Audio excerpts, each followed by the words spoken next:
tentang materi sejarah dan kebudayaan Islam atau biasa kita sebut SKI. Untuk kelas 9, teman-teman sebelumnya ketika di kelas 7 belajar tentang sejarah Islam itu meliputi sejarah Nabi Muhammad beserta para sahabat-sahabatnya. Kemudian di kelas 8 kita belajar tentang dinasti Islam, baik dinasti Umayyah ataupun dinasti Abbasiyah.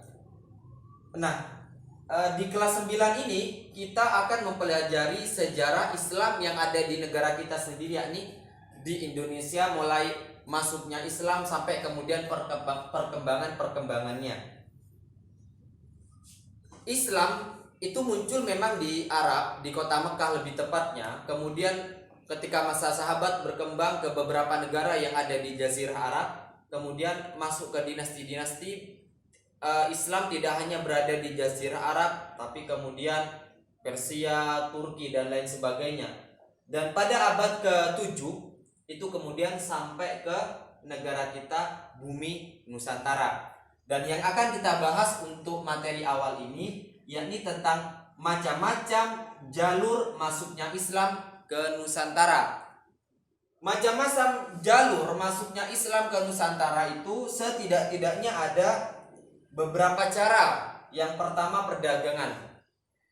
Karena abad ke-7 itu pelayaran sudah sangat pesat, kemudian orang Islam juga sebagian besar berdagang ke beberapa negara, sehingga dengan berdagang itu kemudian bertemu dengan bangsa-bangsa lain termasuk ke Indonesia. Dari jalur perdagangan ini kita bisa membuktikan di beberapa daerah itu, seperti di Sumatera Utara ditemukan makam raja yang dimana batu nisannya itu bertuliskan ayat-ayat Al-Quran, juga bertuliskan angka Arab. Itu membuktikan. Di Gresik juga yang ada di Jawa Timur ini ditemukan batu nisannya Fatimah binti Maimun yang juga mencantumkan ayat-ayat Al-Quran di batu nisannya itu. Yang itu diduga kuat bahwa sebagai penanda atau bukti masuknya Islam ke Indonesia. Kemudian juga catatan dari beberapa sejarawan, pada abad ke-7 itu sudah ditemukan beberapa perkampungan yang ada di pesisir pantai Nusantara. Itu di jalur perdagangan. Jadi pedagang baik dari Arab Saudi, dari Gujarat, dari Persia itu kemudian berhenti atau berlayar ke Pulau Nusantara, karena memang di Nusantara ini dikunjungi banyak dari bangsa-bangsa lain, keperluannya untuk rempah-rempah yang ada di Indonesia itu. Kemudian pedagang ini karena mereka berinteraksi, kemudian ada beberapa orang pribumi, orang asli Indonesia yang kemudian tertarik dengan akhlak pedagang itu, dengan kejujuran dan lain sebagainya. Kemudian Islam berkembang di situ. Kemudian ada jalur pernikahan. Karena pedagang ini yang dari Gujarat, Persia, dari Arab Saudi itu mereka tidak membawa istrinya, maka karena pelayaran tidak secanggih hari ini harus menunggu musim-musim tertentu, sehingga waktu yang beberapa saat itu kemudian menyebabkan interaksi dan tertarik pada wanita-wanita bumi Nusantara. Kemudian terjadilah pernikahan, menjadi satu kelompok keluarga, mempengaruhi satu kampung itu menjadi komunitas muslim. Makanya di Surabaya itu ada istilah kampung Arab. Itu bagian daripada bukti sejarah dan perkembangan masuknya Islam ke Indonesia. Kemudian bagian dari macam-macam jalurnya masuknya Islam ke Nusantara, setelah ini pertama kali mendarat, kemudian berinteraksi, tertarik, pernikahan, bentuk satu keluarga. Kemudian setelah perkembangan selanjutnya ada jalur pendidikan. Ini sudah jalur perkembangan Islam. Karena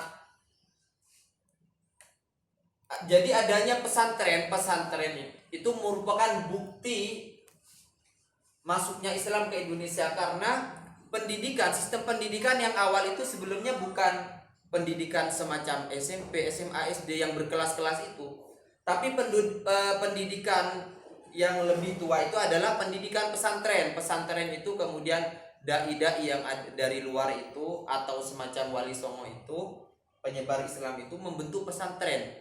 Dari pesantren itu kemudian santrinya dari sedikit tambah banyak. Dari santri yang kemudian setelah selesai mengaji kemudian disebarkan ke daerah-daerah lain, kampung-kampung lain, yang di kampungnya juga mendirikan semacam madrasah, kemudian jadilah pesantren. Jadi ini juga menjadi pemicu berkembangnya Islam yang ada di Indonesia.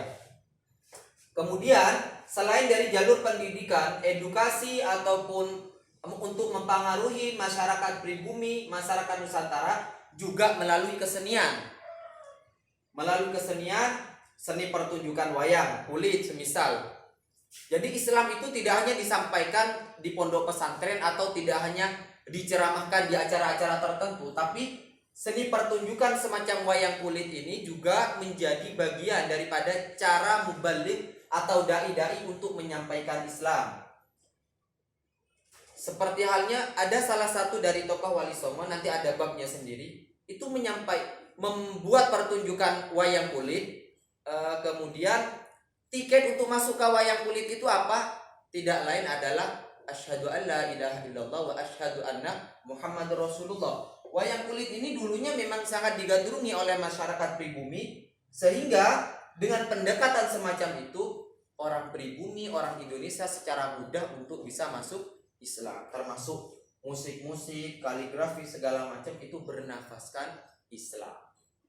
Termasuk kesenian. Hanya di Indonesia itu kemudian sebelum adzan harus ada beduk dulu. Beduk itu bukan asli yang dibawa dari Arab Saudi, tapi itu asli budaya Indonesia yang kemudian diakulturasi dan menjadi khazanah Islam Nusantara. Jadi Islam masuk ke Indonesia itu sama sekali bukan peperangan, tapi dengan cara-cara yang arif dan bijaksana, baik dari dai, mubaligh ataupun salah satu dari wali songo itu. Jadi ini macam-macam jalur masuknya Islam ke Nusantara, sehingga bisa kita saksikan bersama-sama bahwa di negara kita itu mayoritas Islam itu dengan cara-cara yang semacam ini. Cukup sekian. Bisa nanti ditanya di grup atau langsung tanya ke nomor saya, kita diskusikan lebih lanjut. Cukup sekian dan kita sambung di materi selanjutnya. Wal afwa minkum. Wassalamualaikum warahmatullahi wabarakatuh.